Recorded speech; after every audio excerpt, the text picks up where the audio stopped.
Сәлем, менің құрметті каналымның оқырмандары. Бізде көптеген қыздар сұрақ қояды. Интернеттен көреміз, кірпік биттейді ма деген. Яғни бүгінгі сабақта осы сұрақтарға жауап беретін боламыз. Көптеген қыздардың осы сұраулары бойынша тағы да көзде қандай проблемалар, кірпік жабыстырғаннан кейін қандай жағдайлар кездеседі, соған байланысты біртіндеп талдау жасайтын боламыз. Мінекей суретте көріп тұрғандарыңыздай, кірпік жабыстырғаннан кейін ең көп кездесетін жағдайдың бірі осы көз қызару. Көз қызару енді біріншіден талдайық. Қандай жағдайларда көз қызаруы мүмкін? Ең бірінші, клиент кірпік жабыстырып жатқан кезде көзін ашып жіберуі мүмкін. Бір мысалға дауыстардан шошып, немесе ұйықтап қалады. Кейбір қыздар ұйықтап қалады дағы, шошып қайда жатқанын білмей оянып кеткен кезде көзін ашып жібереді. Яғни бізде клей дегеніміз ол тез арада қататын клей болғандықтан оның құрамындағы жаңағы сұйық зат ұшып кетеді. Соған байланысты жаңағы ұшқан сұйық зат көздің ішіне кіріп, соған байланысты көз қызаруы мүмкін. Екіншіден, мінеге көріп тұрғандарыңыздай патчи жабыстырамыз. Яғни осы патчи жабыстырғанда көп адамдар, қыздар, осы кірпік жасайтын қыздар кірпікке экономдап, осы патчидің орнына бізде скотч жабыстырады.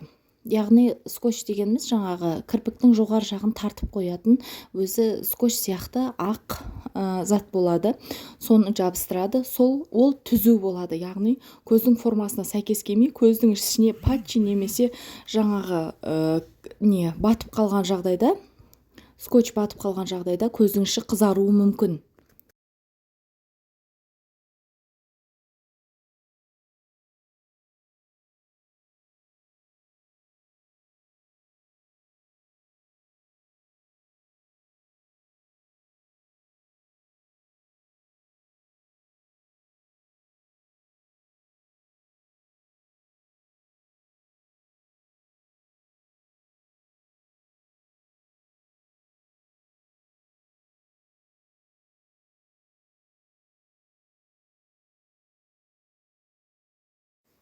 Немесе міне мына суретте көріп тұрғандарыңыздай, кейбір мастерлар кірпікті көзге жабыстырған кезде өте көп мөлшерде клей алады. Яғни ол кісілер ойлайды, егер қаншалықты біз клейді көбірек жағатын болсақ, соншалықты кірпік ұзақ тұрады деген ой болады. Яғни ол қандай жағдайға алып келеді? Ол көзге, теріге батады, көзді ашып жұмған кезде батып тұратын болады. Яғни мына слизистый дейді ғой, көздің сулы қабатына батып, содан адам көзін уқалайды да осындай жағдайға келеді. Яғни көзіндегі кірпіктер түсіп қалады. Міне мына фотода қарасаңыздар өте анық көрсетілген. Яғни әрбір кірпіктің астында өте үлкен көп мөлшерде клей болғандықтан осылайынша бұл жидек болып сол қалпында өзіңіздің кірпігіңізбен бірге түседі.